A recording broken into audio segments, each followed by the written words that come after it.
Hello,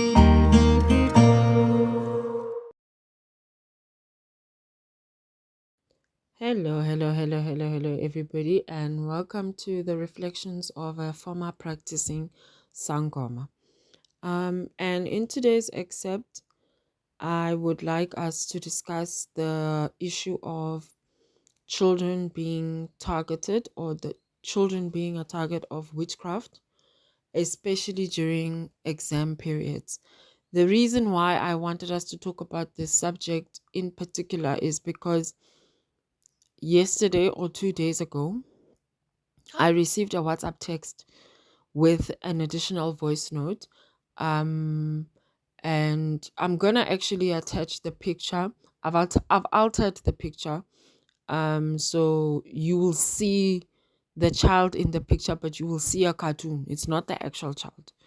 What had happened was that the teacher came across another learner while this learner was performing a spell on another learner.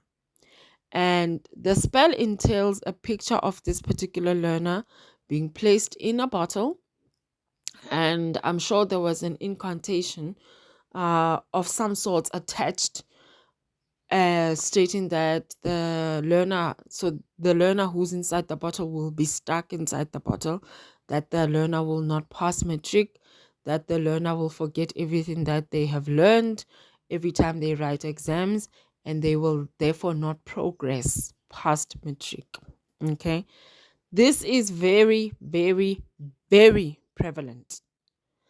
I would see a couple of clients when I was in practice. I would see a couple of people come, usually around exam times, but usually parents only wake up after the fact, right? And they wake up after the fact because your brilliant child who passes with A's and B's fails matric dismally. And when the parent now is done being angry, because a lot of parents, the default position when your child fails would be anger. When they're done being angry and they start analyzing, they think, nah, man, this is completely out of character for my child. Then you start speaking to your child. It's now January, early February.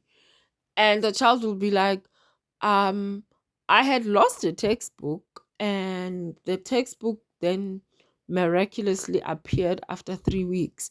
And I was scared to tell you because I knew that if I had lost the textbook, you would have needed to pay an additional amount, because what happens with the school systems is that if your child loses the textbook at the end of the year, you have to pay for the textbook. So your child would have kept quiet about that, or your child would have lent their textbook to their friend for a couple of days, or a pen, or but it's usually with textbooks. It usually works with textbooks or exercise books where the child is writing, um or something that the child would read, right?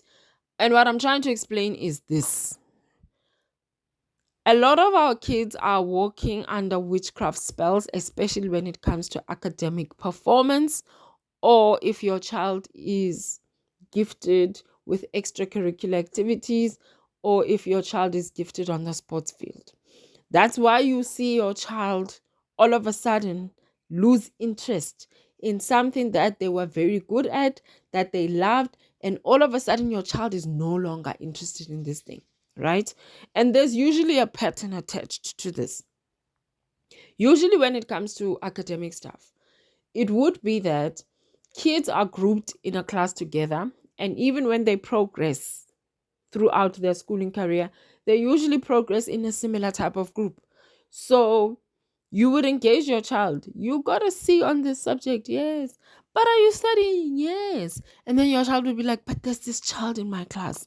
We're gonna use the name Lebahang. Lebahang is very smart. Lebahang always gets 90% for everything. The parent would then ask, are you friends with Lebahang? No, I'm not friends with Lebahang. Okay. Next time there's a test, the same thing happens. Now the parent is getting irritated, not the child. The child is not saying it in a bad way, but the parent is getting irritated that this Lebahang child is always dominating our children. When they go to parents' evening or prize giving, this Lebahang child is the child that is spoken about, that this child is brilliant, this child is smart, this child performs well, and the parent gets irritated to the point where the parent is like, you know what, I'm going to shut down this narrative about this Lebahang child. And the parent will instigate their child to either take Lebahang's book or to borrow Lebahang's book innocently. Like, oh, Lebhang, I was absent on this particular day. Can you please just lend me your books so that I can catch up innocently? Or the suggestion may even come from the teacher, that the teacher would be like, oh, so and so, you were absent. Please ask Lebhang to lend you the workbook so that you can go and catch up. Okay, it could be an innocent thing, but when the book gets home and the parent then realizes that I've got Lebahang's book, or I finally was able to access one of Lebahang's items, they would then perform what is called a binding spell.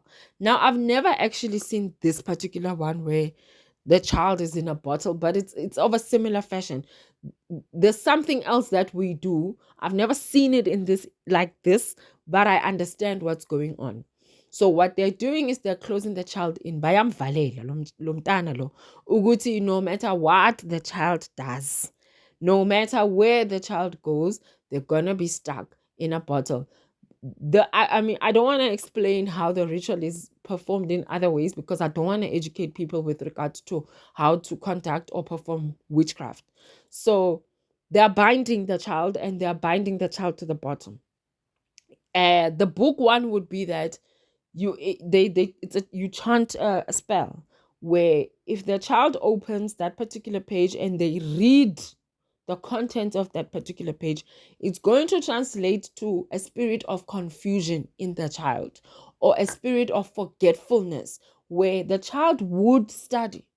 But when your child is writing the exam, they are all of a sudden confused about either the question, not understanding the question, or just in general not knowing what the material is about, despite the fact that your child has been studying this material, and despite the fact that your child knows this material, despite the fact that your child has been getting A's all along, but at this final exam, all of a sudden this child is completely confused and does not know what's going on.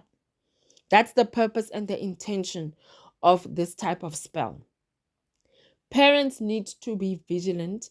You need to speak to your children, unfortunately, about such things, right? You need to be praying over your children's books, your children's pencil, crayons, their pens, especially the stuff that they utilize during the exam time. You need to be praying over those things on a continuous basis.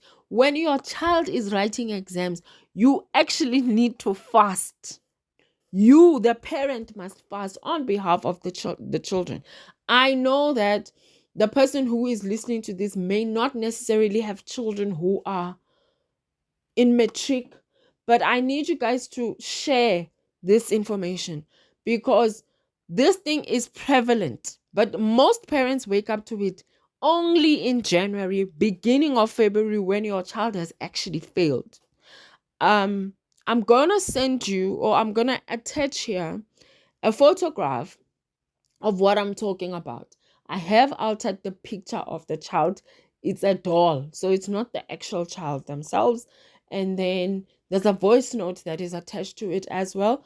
I'm going to attach it. So the teacher caught this child enchanting a spell on another child at the school. I don't know how. I mean, there's such perversion. There is such a level of perversion in our society that a person does not see anything wrong with educating their child to perform witchcraft. This is so perverted on such a high level.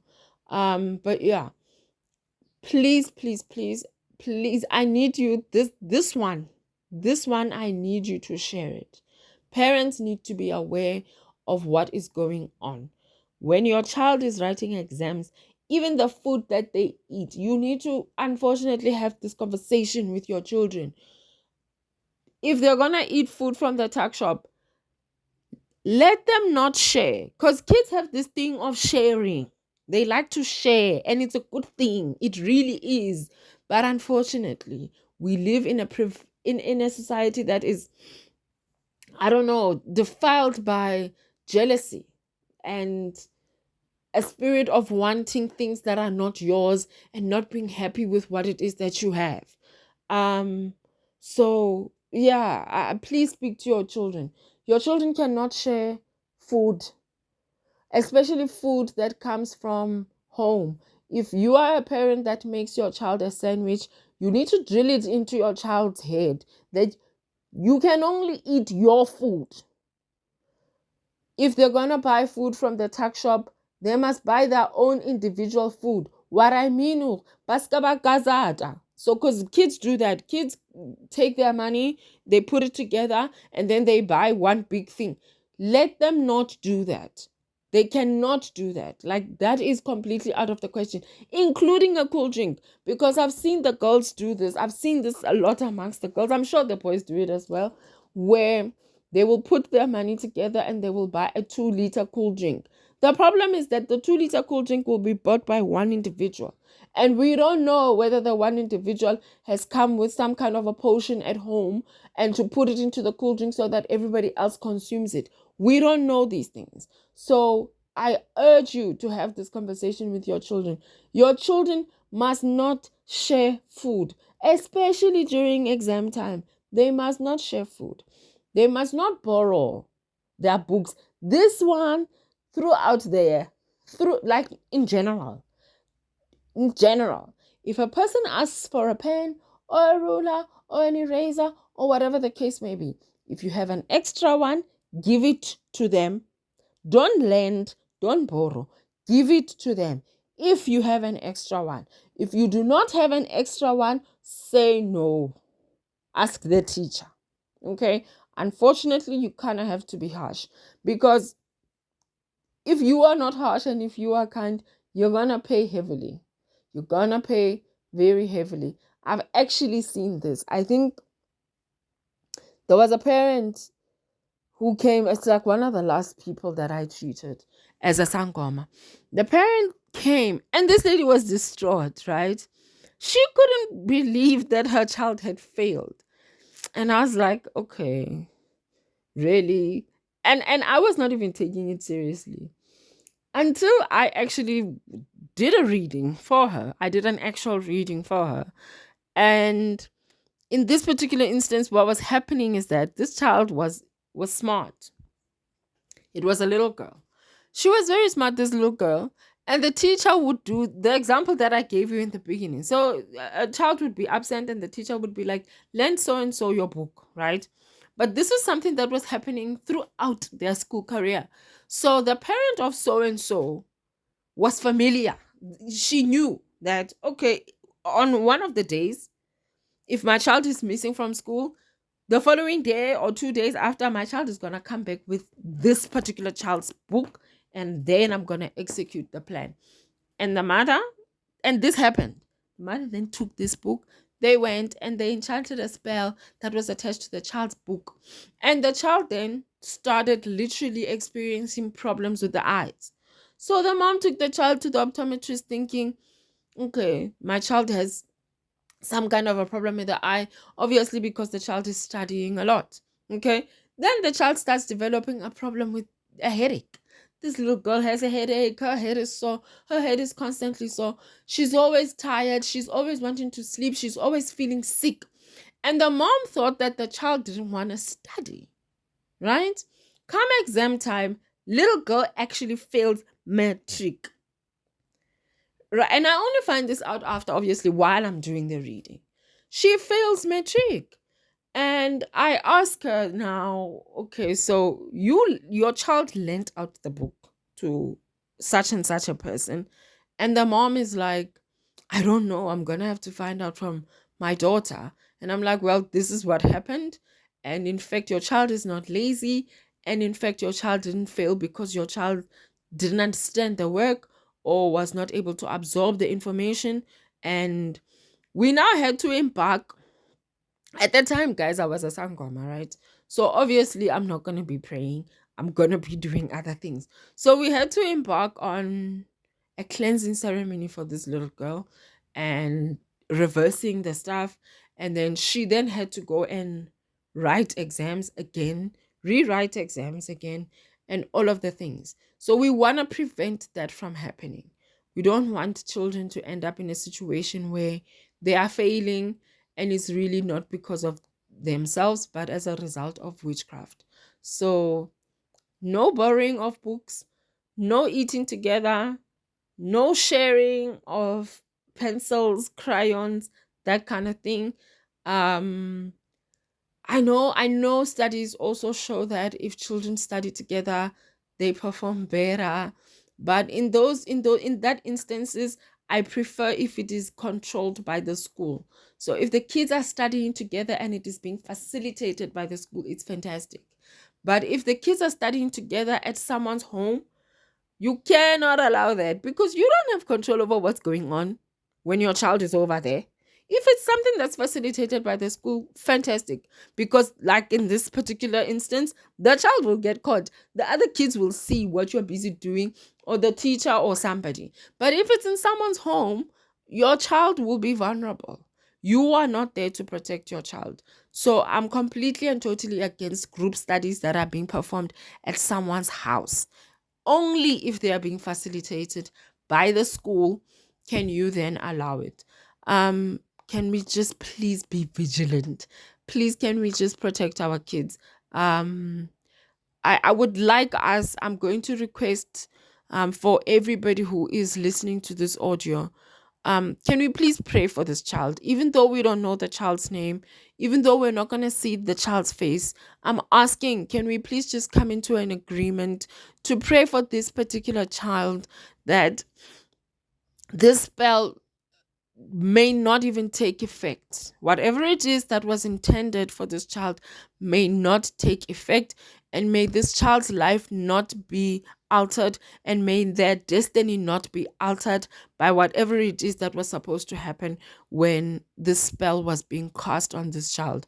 Like I said, I'm going to attach the picture and the audio so that you are able to see this for yourself. And thank you very, very, very much for tuning in, and I will see you next time. Thank you. Anibona abazali ekuseni ngathela ukuthi siyaphila. Izimvula ikhona iningi. Bazali ngiphosta lesithombe nje nathi sisithathe egruphini yasesontweni. Isithombe somfundi lo wase-high school esingamazi esitholwe umlungu ebhishi, sivalelwe la ebhodleleni. Uyayibuka le mpilo yale ngane ivalelwe la ebhodleleni ukuthi cishe uba le ngane yenza umatric. Lo wenze lento uvalela le ngane ukuthi ingaphasi. So kunomyalezo-ke enkonzweni uthi asisabalalise lesi sithombe, sikhuleke, sikhiphe lo mntwana kuleli bhodlela, simgeze, simhlamlule ngemkhuleko aza aphase umatric. Kunqotshwe lo sathane othathe lesi sithombe wasivalela ebhodleleni wayosiphosa olwandle. Ngokukhuleka kwethu singamazi, uNkulunkulu uzomsiza umntwana wabantu, nabazali bakhe bengazi ukuthi ingane yabo ukuthi kanti iyobhala nje umatric khona uvalela impilo yayo ebhodleleni kabuhlungu kangaka ukuthi ingane mayingaphasi mayingaphumeleli. Ngiyacela-ke nje niyifake kona wonke amagruphu, nibike umkhuleko ukuthi le mntwana esingamazi igama lakhe ubani wakabani, ofunda kusiphi isikole. Sicela uNkulunkulu amsize, amkhiphe kuleli bhodlela, amgeze, amhlambulule, aphase umatric, ajabhe lo sathane owenze konke lokhu. Ngiyabonga abazalwane ekuseni. Sicela umkhuleko nje unamandla kulo mntwana. Ngiyabonga.